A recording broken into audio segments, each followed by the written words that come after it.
Ladies and gentlemen, a pleasant good Tuesday evening. Welcome to another episode of the Louis Sports Network. Before we get started, man, make sure you guys hit the like button, hit the subscribe button, make sure your post notifications are turned on, make sure you are sharing on your social media platforms. Truly appreciate it.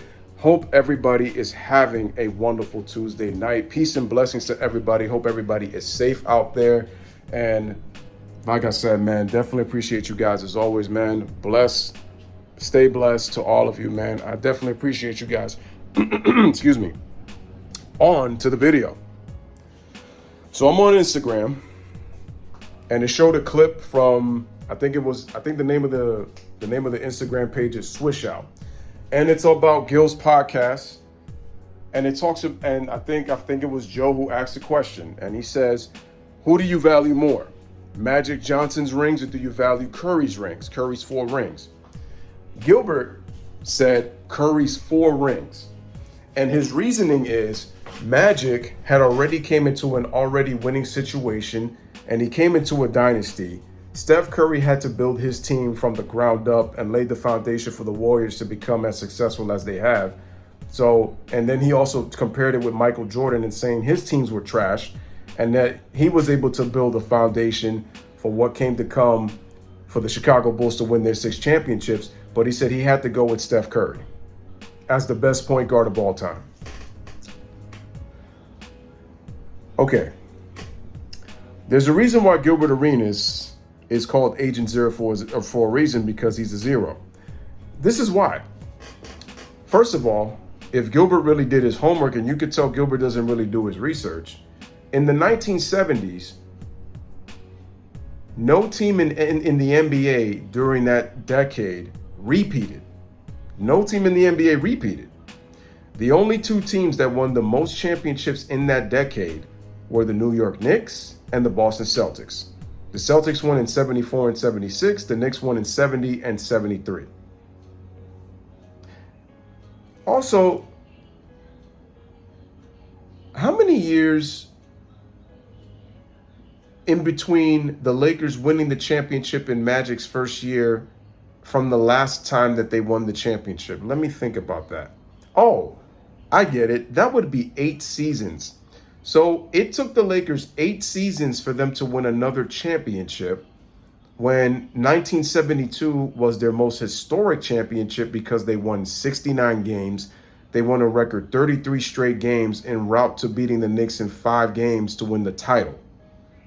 Will Chamberlain was Finals MVP, and that was the season where, unfortunately, Elgin Baylor had to retire due to his knee injury. With the great Jerry West and Will Chamberlain and Gil Goodrich, who's one of the more underrated players in NBA history, won the NBA championship. But what people fail to realize is the Lakers were in 5th place. They were 5th in the Western Conference in 1979 with a prime Kareem Abdul-Jabbar. They lost in the second round. I don't remember to what team they lost to in the second round, but I know that they were a second round exit. Then Magic comes in as a rookie. Let's see. He won a high school state championship in high school. He won an NCAA championship beating Larry Bird in Indiana State. He comes into his first year, and check this out, ladies and gentlemen, playing at center in Game 6, where Kareem injured his ankle in Game 5. Kareem actually had the best numbers out of any player in the entire series and should have been Finals MVP, but I heard rumor has it that Kareem did not want the award. Anyway, Magic in Game 6 against the Philadelphia 76ers of Dr. J plays all 5 positions that game. That was the game that Jamal Wilkes had a quiet 38 points. But Magic had 42 points, 15 rebounds, and 7 assists, and to this day is the youngest Finals MVP in NBA history. This was off of a team that was in 5th place in the Western Conference and lost in the second round. They had not won a championship in 8 seasons. Magic immediately comes to that team and helps lead them to an NBA championship. Kareem was the best player on the team at that time, but Magic was still unbelievable. And how many 20-year-olds can you say in their very first season in a high-pressured Game 6, even though the Lakers were up 3-2, puts in 42 points in a closeout game. He almost had a 42-point triple-double in a closeout game at 20 years old, and to this day is still the youngest Finals MVP in NBA history.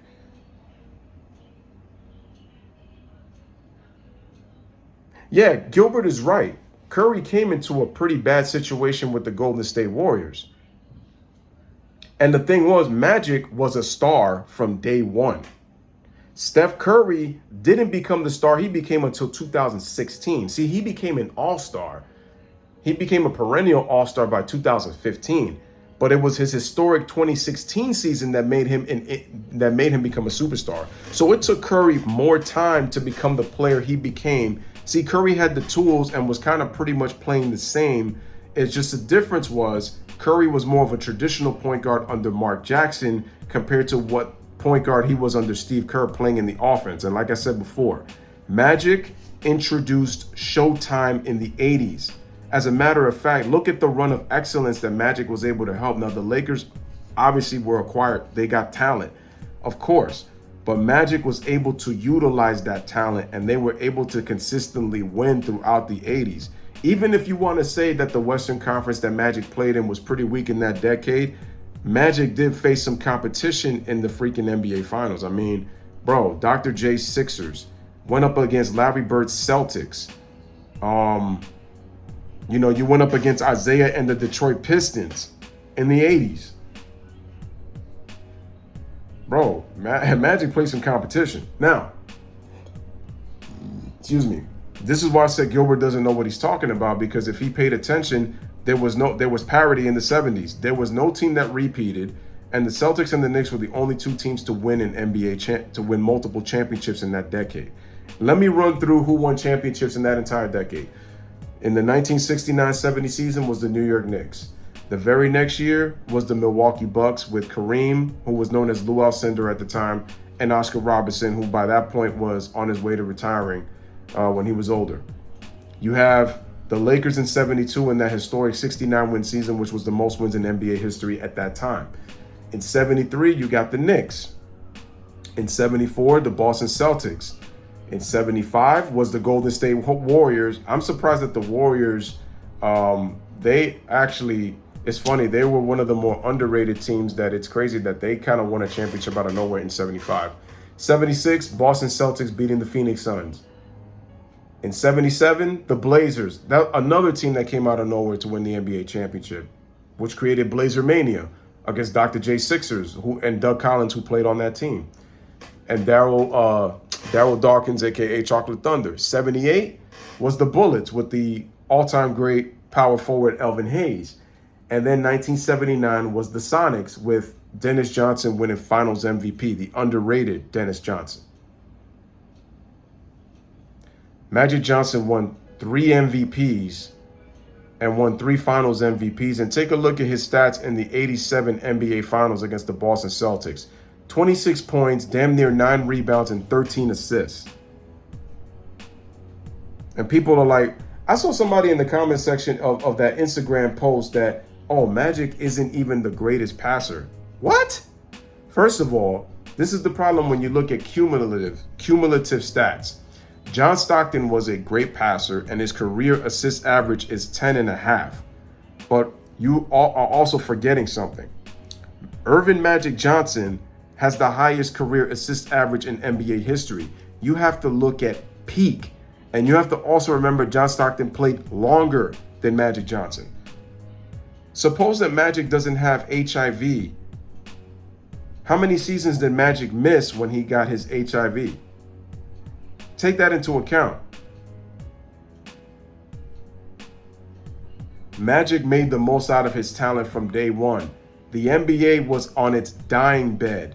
Magic and Larry Bird helped save the league. Not only that, the NBA used to be on tape delay. That all changed with Magic and Bird. That's what they did for the NBA. Curry helped revolutionize the modern NBA when it comes to the three-point shot and how teams, even players that shouldn't be shooting threes, shoot threes. And I've already said this on videos. Magic was a better leader than Steph Curry. Curry's a great player, and Curry is able to maximize the best out of his teammates with the attention he draws with his ability to shoot.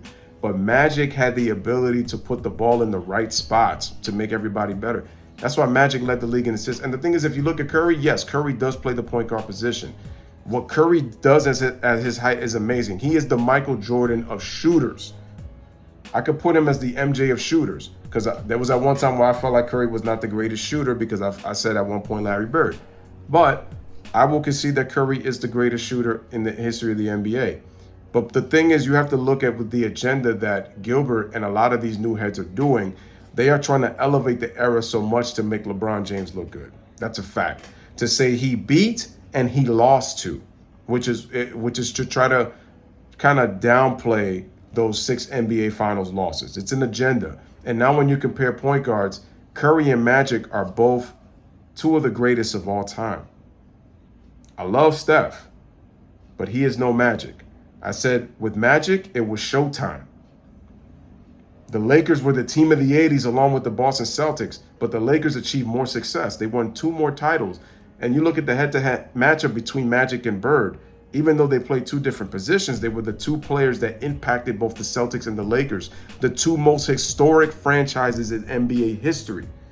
I give Steph a lot of credit. The Warriors have become a historic franchise since their rise to prominence in the modern era, winning 4 more championships.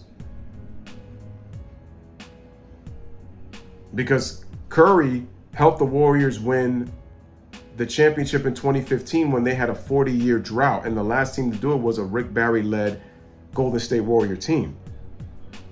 But let's also be for real. Do people forget that the Warriors were criticized? People thought they were a one-hit wonder, and the only reason they won that title was because there was the K brothers were missing in Kyrie and Kevin Love. The 2 K brothers. Kevin and Kyrie were missing. Curry's great, but he's no Magic Johnson, man. He's not. He's not. Curry's unbelievable, but he's not Magic. So Gilbert Arenas, you're talking 0. You wore the number 0, and you're talking and you're talking a bunch of nonsense. My problem is that it's not even really a legit argument. Curry's great, but he's not Magic Johnson. Just shows you the talking points that they do without having to do research, which is why they know that they're trolling, man. Anyway, ladies and gentlemen, let me know what you guys think in the comment section on the Curry versus Magic debate and the comments Gilbert Arenas made into why he picked Steph Curry. Let me know what you guys think. Bless up, live, love. Thank you guys for watching.